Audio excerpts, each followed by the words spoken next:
constantly hear me going on and on about compost. Every time we plant something, we put compost.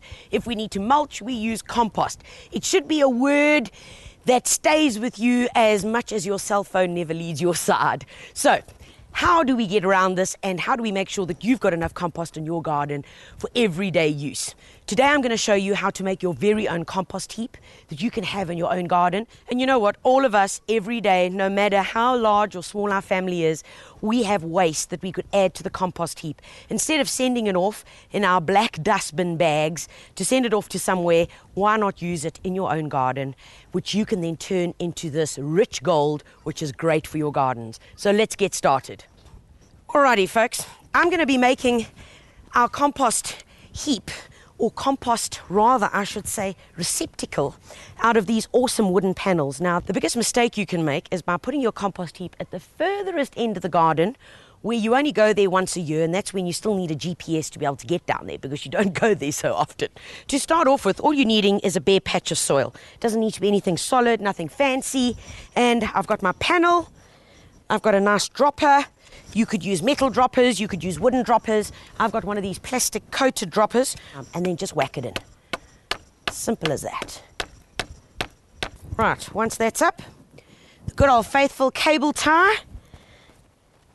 Pop that guy around there and just zip it closed. There we go, looking good already. Next one, for some support, is along here. And pop this guy on here.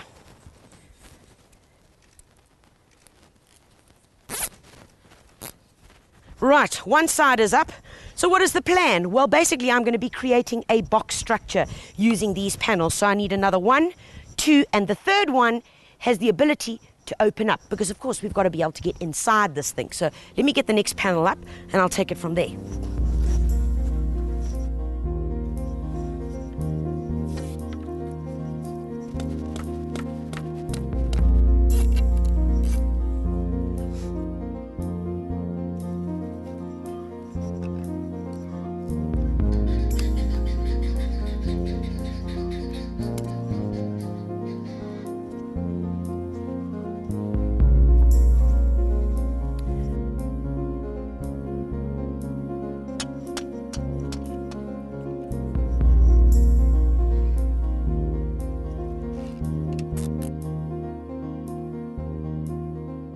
Our compost receptacle is now ready for us to start putting our goodies in to make our great compost. Now, most of us will have all of these bits lying around our home. First of all, grass clippings. Once you've cut your lawn, we always have so much of this. What do you do with it? Well, instead of putting it in bags and getting the municipality to take it away for you, keep it, because this is great for your compost heap. The other thing, leaves. And then I've got this hay or straw, which we collect every now and then from the chicken run, which is perfect. Change their bedding, and wow, that is awesome stuff for the compost heap. I always use a bit of mushroom compost inside it because it is already so earthy, and it's great just to get that whole activation process going. So whether you've got a bag of compost that's lying around or mushroom compost as I have, it's fantastic. Now, down to the stuff that all of us have in our gardens or from our kitchens. Eggshells. Perfect, absolutely perfect for your compost heap. And all your peels that you've used from the kitchen, whether it be carrot, I've got a bit of beans in here. What else have I got? What I normally do is, as I'm busy cooking, I have this bucket or this jug inside the kitchen, and then as I'm busy peeling, I just throw them inside here. So the next day, out I come and throw it into the compost heap. Onion peels. Remember, compost heaps really enjoy all things living, so peels that are living. No meat, no fish, very important, and no bones, and no dairy. So those are the 3 no-nos. No fish, no meat, no dairy. The other thing that you can add in is tea bags. Tea bags or coffee grinds is also great for your compost heap, as well as old egg boxes. It's perfect. Anything cardboard can go into your compost heap. And to get things started, if you've got an excess amount of newspaper at any point in your composting process, take your newspaper, tear it into strips, and add that to your compost heap. And this is how I'm going to start the process, with torn up bits of newspaper, and with the bedding.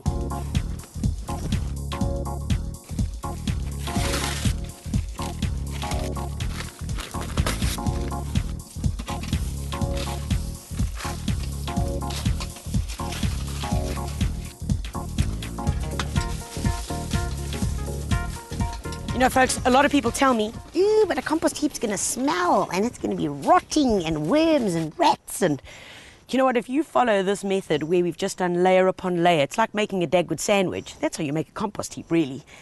And the secret is that once you've put down your vegetable matter, like your tomato peels and your onion and that, just to put a layer of soil, or like I've used the mushroom compost, just throw that on top, because then it seals it up and you're not going to get any smell. The other reason why you get smell is because you've got the ratio incorrect. Now, the one important rule that you need to know about your compost heap is that you want a ratio of 2/3 brown to 1/3 green.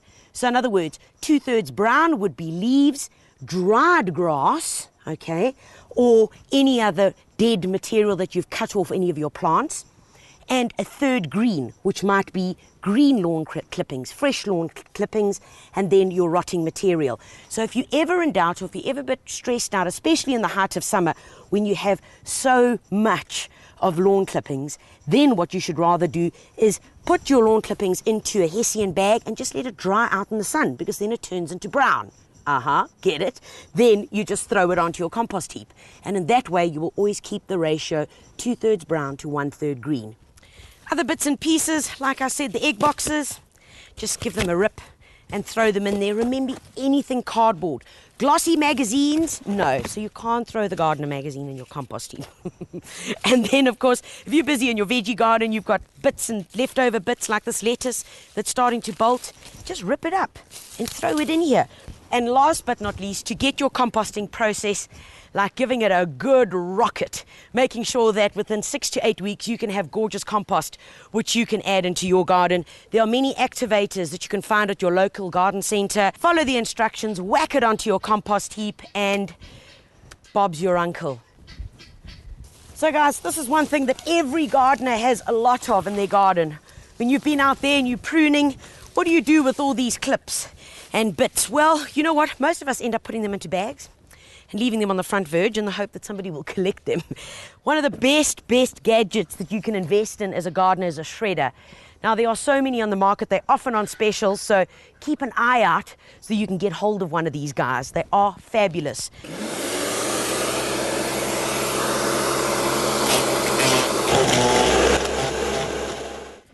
So there we go. Our leaves that have been turned into the most awesome fine mulch, which makes it so much easier for the composting process to happen. Remember, if you had to go and throw large sticks on here, it's just going to take so much longer for them to start breaking down. Finally, I'm often asked, can I add weeds into my compost heap? Well, absolutely. And if your composting process takes at least 8 weeks, your weed seeds will die in this composting process, because the temperature inside here gets so hot because of the bacteria and the hohos breaking down the compost that they will literally fry any weed seed. So you don't need to stress about that. Get composting. It is the most amazing golden product that you can have for your gardens, homemade, and sure, I know that you'll become a way better gardener if you make your own compost.